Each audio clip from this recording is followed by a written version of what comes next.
Salut à tous, c'est Bank de la chaîne, bienvenue sur cette vidéo qui aujourd'hui va parler contrôle et maîtrise. Deux notions sur lesquelles je fais une différence. Le contrôle se réfère souvent sur l'externe, sur les éléments, les événements, les personnes à l'extérieur de nous. La maîtrise est quelque chose qui se réfère en interne, ce que l'on peut gérer en soi, orienter et maîtriser à un moment donné, c'est-à-dire en devenir maître, l'élément qui oriente à l'intérieur. Même en nous, on ne maîtrise pas tout. Il y a des éléments qui nous contrôlent et que l'on ne contrôle pas et que l'on ne maîtrise pas. Dans cette réflexion de maîtrise, je me rends compte que la maîtrise de soi coupe du monde.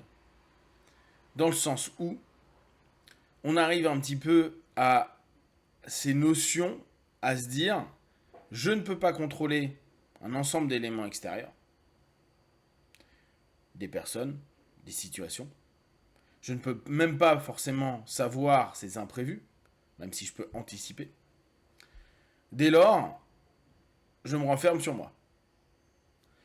Je prends l'ensemble des éléments externes comme des événements sur lesquels je vais devoir m'adapter. En somme, des cadres qui vont intervenir tout au long de ma journée, sur lesquels j'ai peu d'incidence, et où je vais, moi, devoir m'adapter, c'est-à-dire trouver l'ensemble des options possibles pour répondre au mieux pour moi-même ou pour la situation dans laquelle je suis, et être satisfait de ça. Ou en tout cas, réussir à en sortir satisfaction. Ça nous emmène dans une notion que plus on se maîtrise, plus en fait on est individualiste. On ne pense qu'à nous-mêmes, à l'individu que nous sommes. Étant donné que je ne peux pas mener, driver, diriger, contrôler les autres. Je peux avoir une énergie qui est orientée pour le contrôle, au travers de la suggestion, au travers des manipulations sémantiques, au travers de la rhétorique, au travers, après, si on prend des groupes, du marketing, de l'ensemble des informations qu'on fait passer. Néanmoins, ça ne m'apportera à moi qu'une satisfaction relativement éphémère, qui peut être très intense par contre. J'ai réussi à faire des choses aux gens. J'ai réussi à imposer mon idée à des gens. J'ai réussi à transformer une situation dans le sens que je désire. Donc il y a une espèce de gratification intense qui peut arriver. Mais ça ne veut pas du tout dire que nous-mêmes, nous sommes en maîtrise de nous.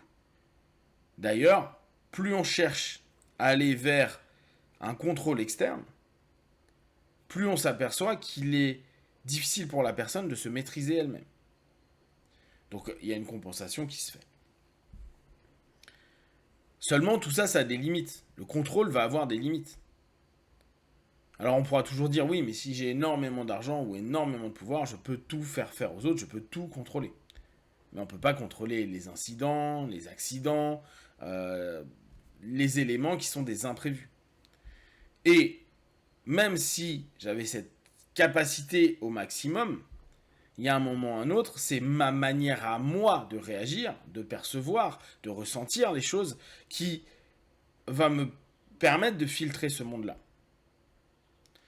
Et si je ne suis pas en phase ou apte à maîtriser mes émotions, mes pensées, mon corps, et là encore, il y a plein de facteurs qui font qu'on ne contrôle pas certains aspects de nous, mais le faire au mieux, eh bien on va avoir un impact, même des éléments qu'on a l'impression de contrôler, qui risquent à un moment de nous faire péter un câble. Et on le voit par exemple avec des dictateurs.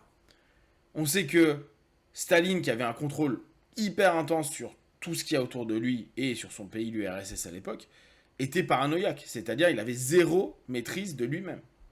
Il avait zéro maîtrise de ses propres angoisses, de la confiance, de la non-confiance, de sa capacité à se dire cette personne est bonne ou pas, etc. Dès lors, jouer sur cette notion de vouloir contrôler les choses c'est bien parce qu'on pourrait se dire d'un point de vue anxiété et stress, on est en train de le diminuer. On est en train de se dire, bah, vu que je contrôle, je sais ce qui va se passer, donc c'est ok pour moi. Mais si j'ai besoin que les choses aillent dans mon sens pour que ce soit ok pour moi, ça prouve que j'ai aucune maîtrise sur moi. Étant donné que le principe même de la maîtrise est de trouver un ensemble d'options et de possibilités pour rester dans un état à minima homéostasique, d'équilibre, et au mieux un état où je suis ok et j'arrive à driver sans que mes émotions soient trop intenses, mes pensées trop intenses ou mon corps trop stressé. Ça ne veut pas dire que je suis neutre et qu'il ne se passe rien. Ça veut juste dire que je ne vais pas me faire engloutir par mon émotion, engloutir par les sensations physiques, engloutir par mes pensées. À partir du moment où je me dis, il faut que je contrôle les situations et que je sois en surcontrôle de tout, c'est une preuve qu'il y a un vrai manque de taf en interne, qu'on ne contrôle que dalle au niveau de soi-même. Donc que le moindre élément qui ne correspond pas à la projection que je me fais de ce qui doit se passer, va désorganiser complètement mon être, soit physique, psychique, émotionnel, intellectuel, voire spirituel. Donc les choses doivent être dans les cadres préétablis. Dès lors, cette notion là, bah je suis dans un non-contrôle, un élément qui est là et qui fait que je dois m'adapter. Je peux pas le contrôler. C'est quelque chose qui arrive, je sais pas ce que c'est. Je peux trouver un moyen de maîtriser, voilà, mon corps, me dire, ah, c'est ok, néanmoins, je vais devoir m'adapter. Sinon, je dois me dire, ah, j'arrête ma vidéo, j'arrête tout, et je recommence. Mais c'est un peu ça, la vie. Il y a des moments, il y a cette idée de se dire, oh, mais je continue à contrôler. Ou je continue à avancer, même si je ne peux pas contrôler. Je vais tenter de maîtriser au mieux. Et la maîtrise, il y a des moments, bah, c'est votre cheval fou qui commence à partir un peu dans tous les sens. Vous arrivez à tenir sur son dos, vous arrivez un petit peu à l'orienter, mais il y a des moments, il pète des câbles parce que bah, il est comme ça, c'est sa nature.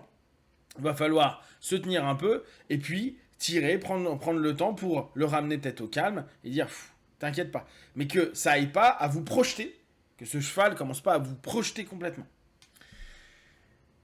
Dans cette idée d'aller vers plus de maîtrise, on va automatiquement, comme les stoïques, admettre que énormément d'éléments de notre vie ne sont pas contrôlables.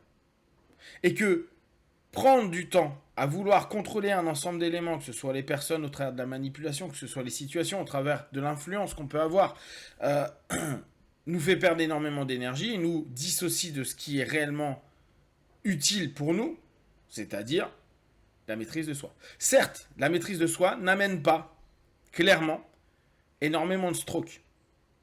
Comme je vous disais, c'est assez individuel, voire individualiste, voire donc isolant un petit peu du monde. Et le rapport aux autres est beaucoup plus agréable. Les strokes qu'on peut avoir, les unités de reconnaissance qu'on peut avoir peuvent être beaucoup plus agréables avec le monde. Donc, effectivement, c'est pas ultra gratifiant d'être en maîtrise de soi. On peut être fier de soi, mais bon. Et puis, les gens vont même pas se rendre compte de toute façon que vous maîtrisez ou vous maîtrisez. Pour eux, c'est normal. Vous avez une réaction qui est normale. Alors peut-être qu'en vous, ça boue, ça s'énerve. Vous aimeriez justement partir dans l'hyper contrôle des choses, voire de la manipulation pour arriver là où vous voulez. Et vous êtes juste en train de faire tranquille. Ça, c'est des choses que je peux pas faire. Je vais m'adapter ou je vais orienter petit à petit ma façon d'être, ma façon de fonctionner, et pas celle des autres, pour aller là où j'ai envie. Et après, si les autres suivent, tant mieux. Bon, ça voudrait dire que vous êtes congruent, que vous êtes vous-même une suggestion à ce moment-là.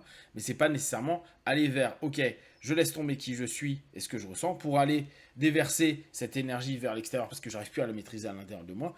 Donc je maîtrise plus rien du tout. Et je pars vers une compensation de contrôle parce que je suis dans une perte complètement de maîtrise de moi. Ce qu'on fait énormément. Hein. Il y a des moments, parce qu'on perd pied avec nous-mêmes, on va tenter de contrôler au travers de la colère, de la tristesse, de plein de types de mots, de sémantique ou d'orientation physique, l'autre pour apaiser ce que l'on ressent en nous parce qu'on n'a pas réussi à se maîtriser.